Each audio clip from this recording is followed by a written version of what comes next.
مقامات امور داخلی ناحیه رشت در نسبت کاربر فعال فیسبوک جنیدالله خدایارف که برای نوشته های تنقیدیش در نسبت کمبودی های ناحیه در هفته گذشته بازداشت شد، با ماده 307 کودکس جنایی یعنی دعوت عمومی برای تغییر دادن ساخت کانستیتوسیونی ایبدار دانسته شد.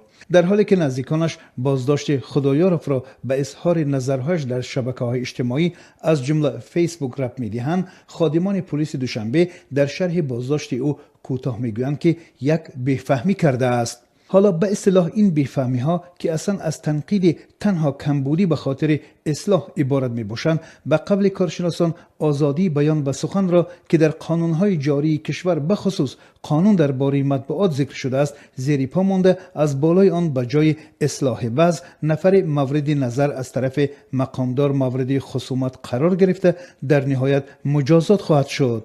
فرهاد خدایارف برادر جنیدالله خدایارف روز 26 ژانویه به رادیو آزادی گفت برای دفاع از برادرش وکیل مدافع گرفتند تا در این قضیه از او حمایت کند. جنیدالله در صفحه فیسبوکیش از جمله رئیس کان انگشت ناحیه را تنقید کرده است که راه ماشینگردی را که انگشت کشانیده می شود تعمیر نکرده است و در یک مقاله دیگرش شعبه معارف را در عوض پول قرض کتاب از طلبه ها چهارمغز می گیرند تنقید کرده بود. حادثه به جزا کشیدن نفری که برای اصلاح کمبودی در ناحیه صدا بلند کرده و به مجازات کشیده شده باشد کم شمار نیست. شاهدان حادثه میگویند حکمت الله مردان خوجایف، یک ساکن دیگری کوچه رودکی شهرک غرب، در ماه ایول سال گذشته بعد یک جمع آمد رسمی در زمینه رفع عاقبت سیل در مرکز ناحیه بازداشت شده است. حکمت الله مردان خوجایف از نماینده مقامات ناحیه گله کرده است که در مسجدها مردم پول میسپارد و در هر عید و جشنها از مردم پول جمع آورده میشد، ولی چرا در روزی که خانه های مردم بر اثر سیل خراب شده است مقامات ناحیه چاره‌جویی نمی کند؟ بعد این شکایت مردان خوجایف برای این حرفش به میده افباشی گناهکار دانسته شده 15 شبانه روز به حبس گرفته شد.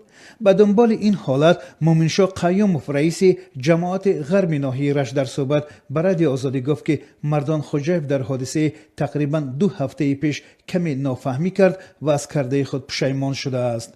رئیس ناحیه قناعتشاه لایقوف در آژانس خبری خاور ردنامه نشر کرد و گفت این خبر جای ندارد. چون این نافهمی ها در نواحی دیگری کشور نیز به چشم میخورند که به قبل شاهدان افراد تنقیدگر پیش از همه دچار خشم رئیسان ناحیه قرار میگیرند. اما حالا پرسیده می شود که در چنین حالت بند قانون درباره آزادی بیان کجا خواهد ماند؟ نورالدین قرشبایف رئیس انجمن رسانه‌های مستقل تاجیکستان میگوید بارها شاهد شکایت‌های هم روزنامه‌نگاران و هم ساکنان عادی شده است که پس از تنقید کار و فعالیت مقامات ناحیه از طرف مسئولان دچار مجازات شدند. وی میگوید شما اگر اوبه باشید حتی یک معلم از ناحیه مشهور برای تنقید کردنش باید از خود تبدیل کرده بودند. در ناحیه اش یک روزنامه‌نگار گناه نکرده هم باشد و از همون کمبودی های جای داشته در مقصد مواد تنقیدی چاپ میکنند تعقیب قرار میدهند. نورالدین قرشبایف رئیس انجمن رسانه‌های مستقل تاجیکستان می‌افزاید در چنین حالت آزادی بیان نقض شده، زبان مردم برای ابراز کمبودی‌های جای داشته در منطقه کوتاه کرده می‌شود. این در حالی است که سازمان خبرنگاران بدون مرز تاجیکستان را به محدودسازی آزادی بیان متهم کردند.